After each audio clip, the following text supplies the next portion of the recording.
샬롬 할렐루야. 창세기 1장 1절. 태초에 하나님이 천지를 창조하시니라. 아멘. 십자가의 도 두 번째 창조주 하나님입니다. 하나님은 스스로 계신 분이십니다. 하나님께서 우주 만물의 유일하신 창조주이심을 증거했지요. 그런데 하나님께서 천하 만물을 창조하셨다 하면 사람들은 종종 창조주 하나님은 누가 지으셨습니까? 하나님은 언제부터 계셨으며 그 이전에는 무엇이 있었습니까? 라는 질문을 합니다. 이에 대해 출애굽기 3장 14절을 보면 하나님이 모세에게 이르시되 나는 스스로 있는 자니라 하셨습니다. 누군가가 하나님을 다 낳은 것도 아니고 지은 것도 아니죠. 하나님은 사람이 상상할 수 없는 영원 전부터 존재하고 계셨고 앞으로도 영원 후까지 계시는 분이십니다. 그런데 사람의 경험과 사람의 지식 속에는 모든 것에 시작과 끝이 있지요. 예를 들어 사람이나 동물도 언제 태어나서 언제 죽었다 하는 시작과 끝이 있고 아무리 오래된 골동품도 분명히 만들어진 시작점이 있으며 역사적인 사건에도 시작과 결말이 있지요. 하나님에 대해서도 처음에 어떻게 존재하게 되셨는지 시작점이 있어야 할 것처럼 생각하는 것입니다.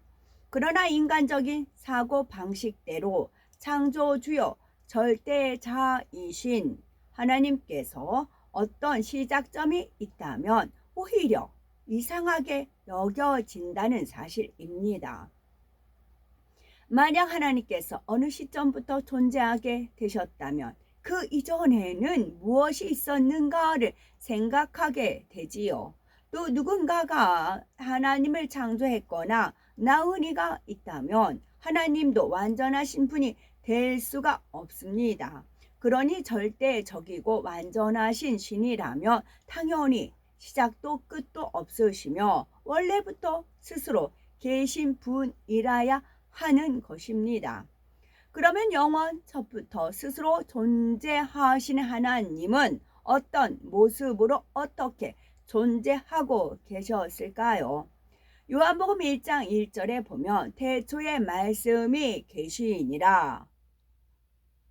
이 말씀이 하나님과 함께 계셨으니 이 말씀은 곧 하나님이시니라 했습니다. 여기서 태초는 말씀이 창조되기 전 오직 하나님만이 홀로 존재하셨던 아득한 오래전의 시간을 말합니다. 피조물인 사람의 제한적인 경험과 지식으로는 결코 이해할 수가 없는 영원전을 의미하는 것이지요. 이렇게 영원전부터 스스로 계신 하나님에 대해 말씀이 곧 하나님이라 했습니다. 하나님은 어떤 형상을 입으신 것이 아니라 말씀 자체로 존재하고 계셨는데 이것이 곧 소리입니다. 또한 요한일서 1장 5절을 보면 우리가 저에게서 듣고 너희에게 전하는 소식이 이것이니 곧 하나님은 빛이시라 그에게는 어두움이 조금도 없으시니라 했지요. 여기서 빛과 어두움이라는 말에는 영적인 의미가 들어 있습니다. 어두움이라는 것은 불의, 불법, 죄, 악 등 진리가 아닌 모든 것을 뜻합니다. 반면에 빛이란 빛이란 죄나 악이 전혀 없는 것이며 사랑, 선, 의 등 진리에 속한 모든 것을 뜻하지요. 그런데 하나님께서는 영적인 의미로 빛이실 뿐만이 아니라 실제로도 빛으로 존재하고 계셨다는 사실입니다. 이처럼 말씀이신 하나님은 너무나 아름답고 신비로운 빛 가운데 맑고 투명한 소리를 머금은 형태로 존재하고 계셨지요. 사람이 상상할 수 없는 아름다운 빛 속에 맑고 투명하며 감미롭고 부드러우면서도 온 우주를 울릴 만한 웅장한 소리로 존재하셨던 것입니다. 빛과 소리로 존재하시던 하나님께서는 어느 시점에 이르러서 인간을 창조하려는 마음을 품게 되셨습니다. 서로 사랑을 주고받을 대상을 얻기 원하신 것이었지요. 이러한 인간에 대한 모든 계획을 이루기 위해 먼저 하나님께서는 삼위일체 하나님으로 존재하시게 됩니다. 성부 하나님으로부터 장차 인류의 구세주가 되실 성자 예수님, 그리고 보혜사 성령님께서 분리되신 것이지요. 이렇게 해서 이처럼 성부 하나님, 성자 하나님, 성령 하나님으로 각각 존재하게 되시지만 근본은 동일하심으로 삼위일체라고 표현하는 것입니다. 이렇게 삼위일체로 존재하시면서 하나님은 구체적인 형상을 입게 되셨습니다. 그 형상이 어떤 것인지는 창세기 1장 26절에 잘 나와 있지요. 우리의 형상을 따라 우리의 모양대로 우리가 사람을 만들고 하신 것입니다.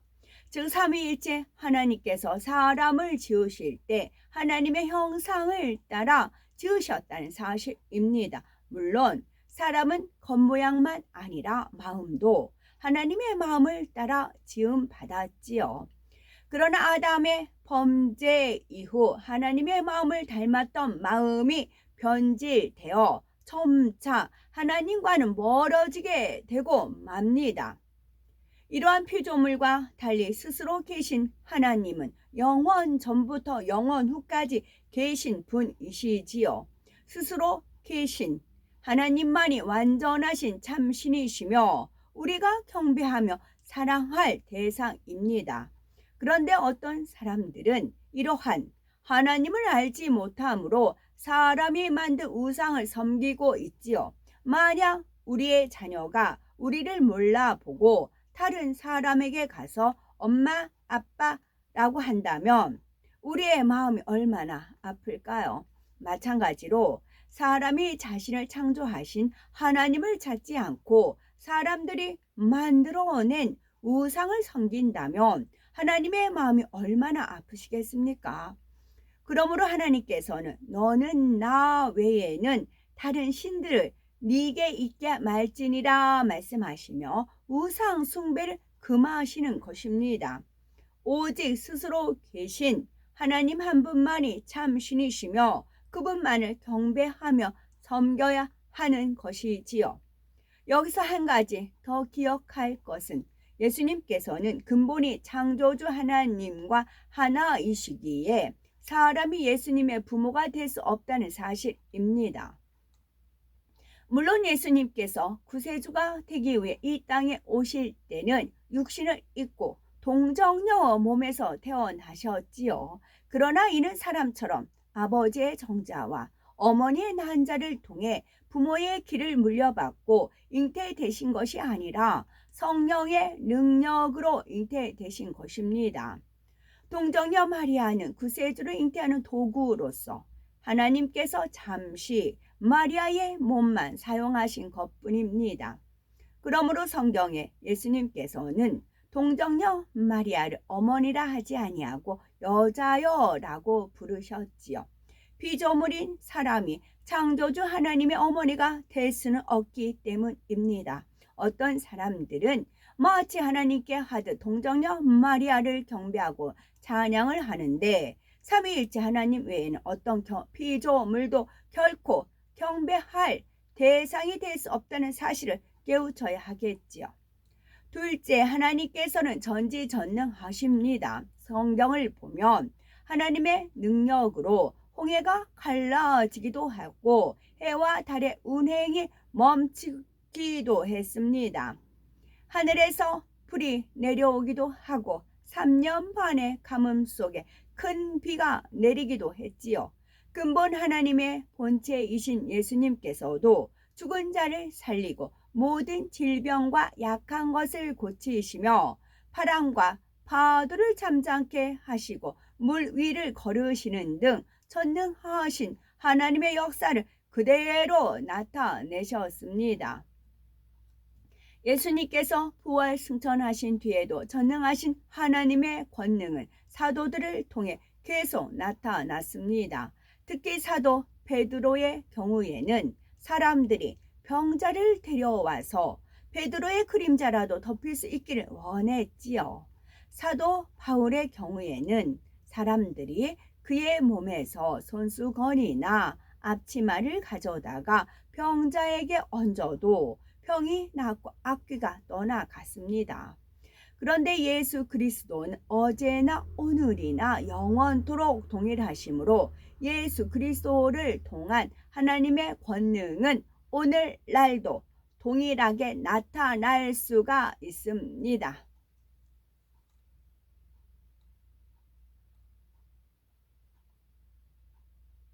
하나님께서는 전지하셔서 모든 것을 아시기에 하나님과 밝히 교통하는 사람들을 통해 앞일을 알려주시고 애원하시기도 하십니다. 성경을 보며 인류의 구세주가 오시는 것, 이스라엘의 멸망과 재건, 또한 마지막 때까지 세계의 흐름 등 수많은 애언들이 기록이 되어 있는데 애언된 그대로 성취되어 왔지요. 오늘날도 하나님께서는 하나님과 교통하는 사람들을 통해서 앞일을 알려주십니다. 요한복음 4장 48절에 예수께서 가라사대 너희는 표적과 기사를 보지 못하면 도무지 믿지 아니하리라 하셨지요. 오늘날도 하나님께서는 표적과 기사 그리고 애언 등 사람으로는 불가능한 여러 가지 일을 나타내 주십니다.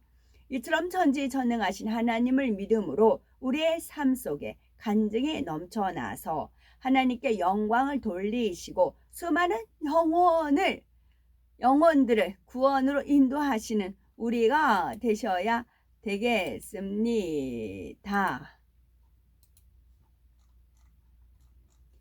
공명정대라는 말이 있죠. 공명정대는 하는 일이나 태도가 사사로움이나 그릇됨이 없이 아주 정당하고 떳떳함을 나타내는 말이 공명정대입니다. 여기서 정대를 빼면 공명이에요.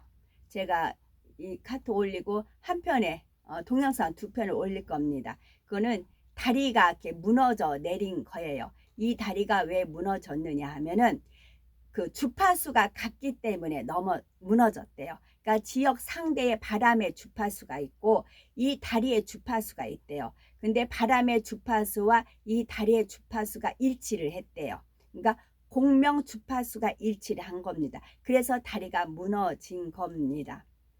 이게 제가 어릴 때 본 영화가 있는데 비행기가 이렇게 날개가 이렇게 떨어져 나가는 그런 비행기가 있었어요. 그래서 어떤 과학자가 이거를 왜 비행기가 날개가 떨어졌는가 그거를 연구하는 그런 영화였어요. 근데 내용은 자세히 모르고 기억나는 건 비행기가 날개가 떨어져? 그래서 비행기 지나가면 그 영화가 떠올렸어요. 그 어릴 적 본 영화예요. 초등학교 때 본 것 같아요. 근데 그걸 하나님께서 퍼즐 조각이 한 조각에 그게 딱 있었습니다.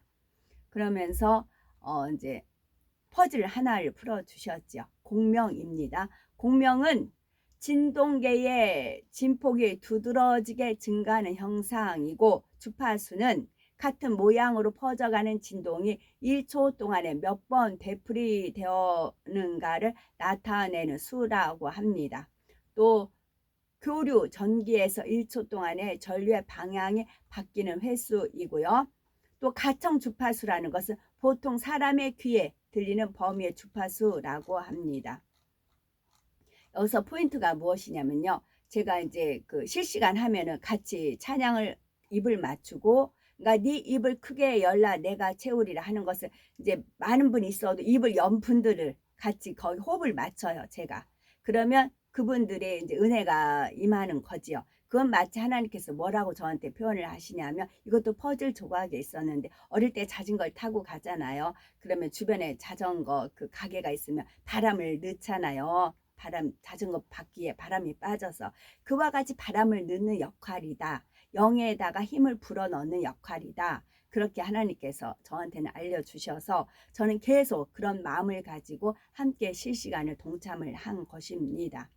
그래서 이게 그러니까 바람의 성령의 바람 하잖아요. 바람의 주파수와 그 본인의 주파수가 맞춘 겁니다. 또 주파수는 하나님께 주님께서 어떻게 알려주셨냐면 주님의 파도 있잖아요. 물수로하고 파도하고 그 주님의 파도를 같이 타면 그 물결을 같이 탔을 때는 공명 주파수가 맞았을 때 다리가 무너져요.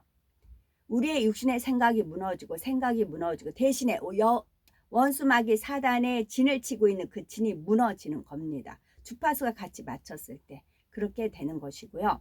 대신에 조건이 있습니다. 단서라는 말을 쓰셨죠. 단서가 있습니다. 그것은 공명정대 하는 일이나 태도가 사사로움이나 그릇됨이 없이 사사로움은 안 돼요. 그걸 가지고 자기 이름 석자를 내세우거나 내가 이래 그러면 그게 안 통해요. 사사로움이나 그릇됨이 없이 아주 정당하고 떳떳한 공명정대의 마음으로 임했을 때 이 공명이 통하는 겁니다. 주파수가 통하는 것입니다. 그래서 다리가 무너집니다. 아멘.